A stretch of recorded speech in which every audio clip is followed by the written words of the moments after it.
Hey, Tom, thanks for joining us here today. Yeah. Why don't you just start off by telling us a little bit about yourself, Okay. where you're from? I'm from Tarpon Springs. I was born in 1935, and about when I was, and I had a good growth. Was in the Boy Scouts. Played a little ball of this type or the other, and my parents died, and I went to Clearwater to live with my aunt and uncle. And so once I got out of high school, which is Clearwater High School, I got worked for a couple of years, and then I got married, and I was doing tile work. And got married, and then we decided that I might go into the Air Force and get some training, There you go. which we did, and came out. Went to Germany, as I mentioned, and did things other than ski, though. Yeah. I was working as a technician. Who's technician on And, what? pardon me? Technician on what? On electric communications equipment, receivers, transmitters. That's what I did. Yeah. Was one of the guys that talked a lot. Mhm. Yeah. So anyhow, this was occupied Germany that I was there a year and a half, and as I said, my my roommate was from New York State, and so we went. He took me down his car down into the mountains, and we learned to ski. And after that, came back.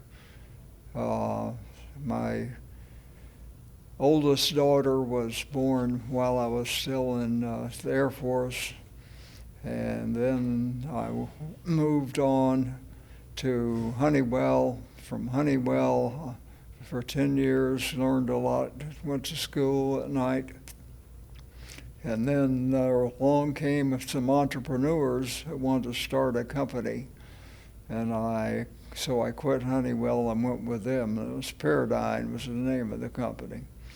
And after being at Paradigm a while, I got another opportunity, but it didn't turn out so well.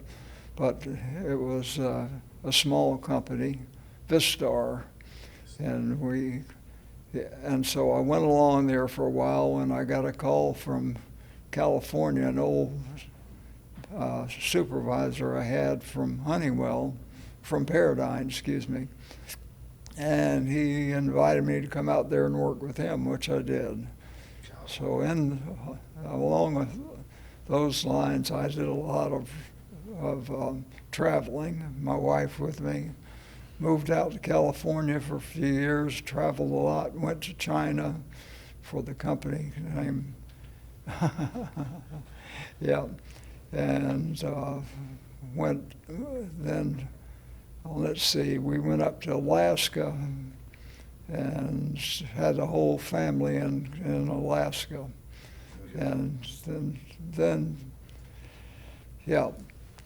So I essentially retired at that last job in California.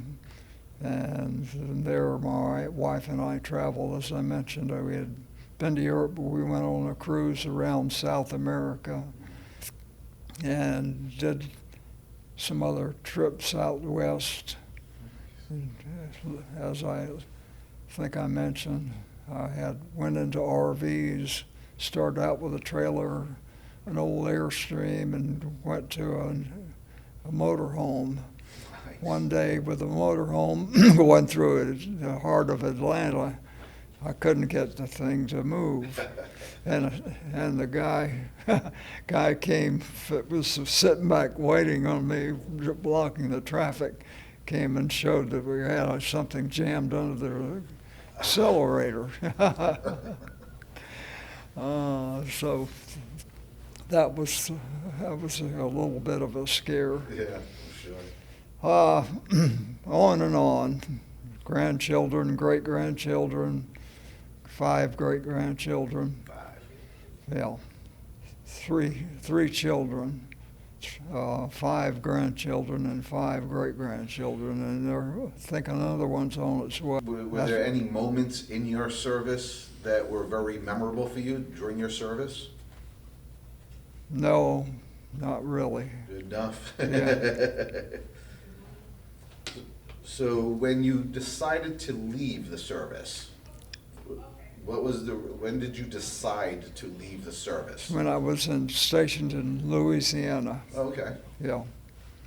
And I had to sign up or get out, so I did. It's time to leave. Yeah, yeah. Yeah, Good. and then I did what I mentioned about going to Honeywell and on through these other jobs. And I ate lunch with that gentleman that just came in the door here. Oh, hey. Okay. And if you had to give a piece of advice to, say, a younger person Yeah. going through the military, Yeah, would there be something prominent that you would say to them about? yeah, watch out, I guess is the best thing I could say. Yeah, that's about it. Well, that's perfect, really. Okay. Well, I appreciate your time, Tom. Yeah, This is what we were looking for. Thank you so much for your time and for your service. Greatly appreciate okay, your assistance. thank you.